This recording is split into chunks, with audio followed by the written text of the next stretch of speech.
Olá pessoal, espero que todos estejam bem. Gente, eu sou a Cristiane Sena, você está no 50 Mais com Cris. Se você está aqui pela primeira vez, seja muito bem-vindo. Para quem já está comigo, mais uma vez eu agradeço. Nós somos hoje mais de 100 inscritos, então vamos embora.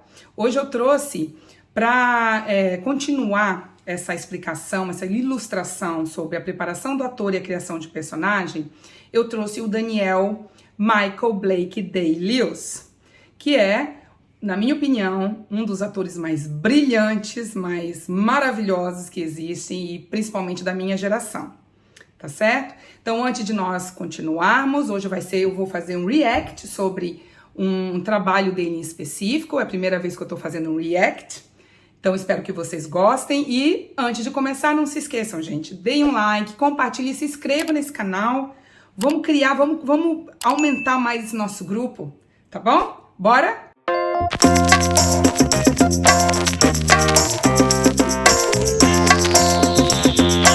Bom, gente, então antes de começar a gente a falar sobre o trabalho do Daniel Day-Lewis, eu queria explicar um pouquinho mais aprofundado essa questão de preparação do ator e criação de um personagem, que praticamente acontecem ao mesmo tempo, não é? É a hora onde especificamente a gente não consegue tirar o ator do personagem, é uma hora onde os dois têm que ser uma coisa só. Então, essa concepção, não é, de viver o personagem, da encenação, da dramatização, ser o mais real possível, isso vem de um conceito através de um diretor de teatro russo, chamado Konstantin Stanislavski. O Stanislavski, ele é de 1866, então a gente, para entender um pouquinho a história da encenação, da interpretação, a gente tem que dividir em duas partes, tá? A gente entende que existiu o método clássico, que era um método antes de Stanislavski, e o próprio método do ator, que inclusive leva o nome dele, é o método Stanislavski, que veio depois, certo? Então, até 1866, quando ele começou a questionar que na atuação clássica, segundo a visão do Stanislavski, tá? Para ele, a atuação clássica até então era uma atuação muito focada na ação, no presente, no físico.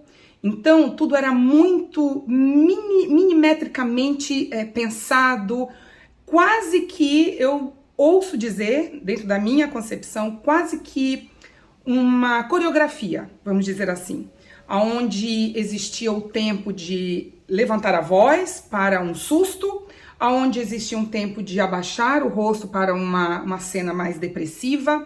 Então, ele questionava essa exteriorização. Ele achava que a interpretação ela devia primeiro vir da intenção. Então, para que isso acontecesse, segundo ele, o ator precisava viver aquela situação que o personagem propõe. E para viver essa situação, muitas das vezes, os atores, eles se colocam no lugar daquela pessoa e eles procuram, de alguma forma, viver aquele personagem.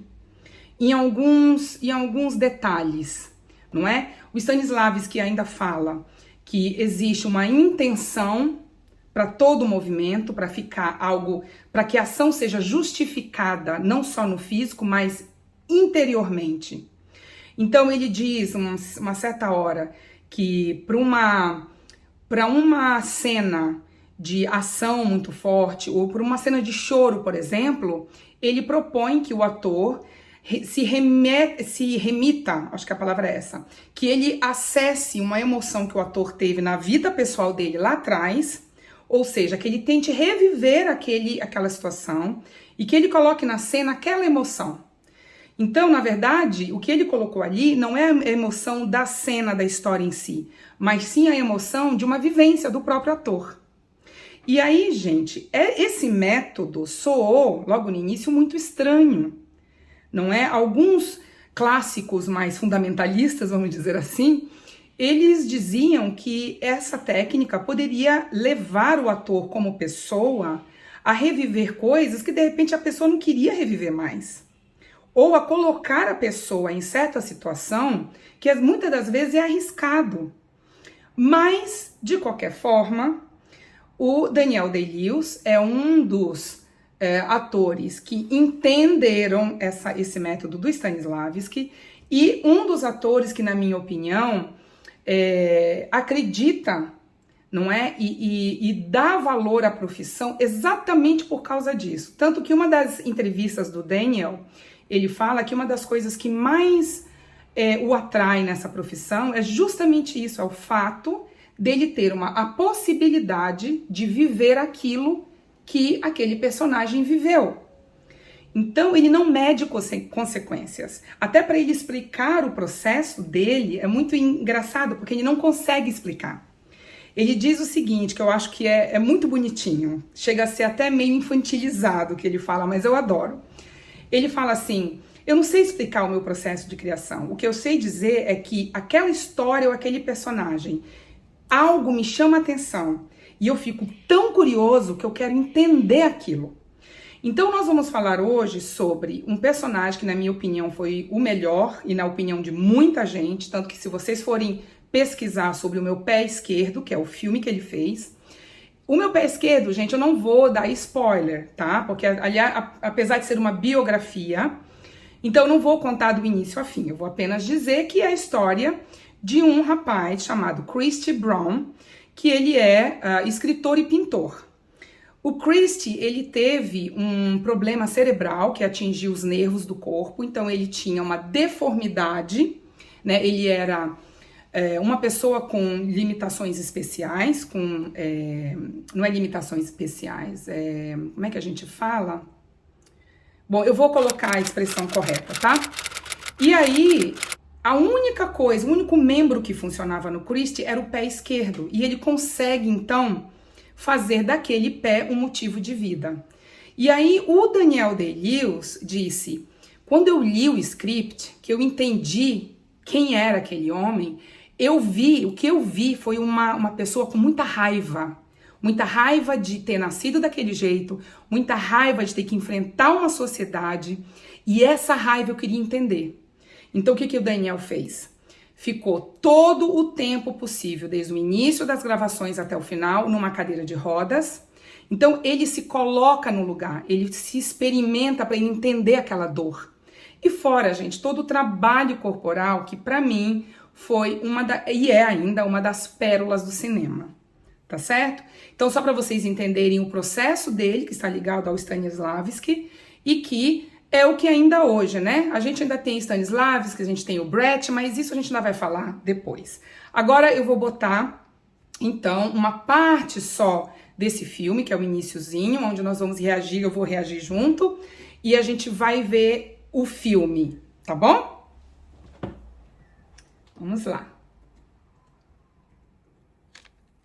Vamos começando aqui.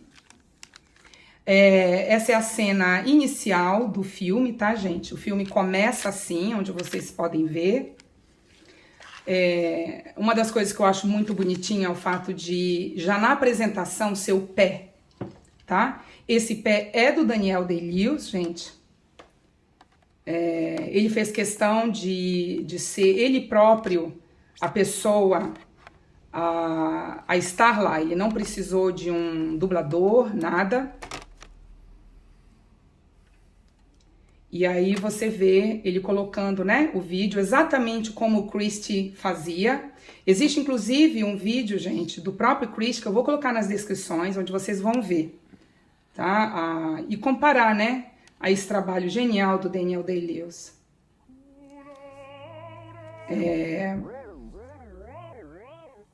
Esse trabalho de desenvolver todo esse movimento do pé esquerdo levou o Daniel a meses. E eu fico imaginando, né, como eu já estive do outro lado, claro que a minha experiência foi com teatro. Olha, aí vocês podem ver ele pintando.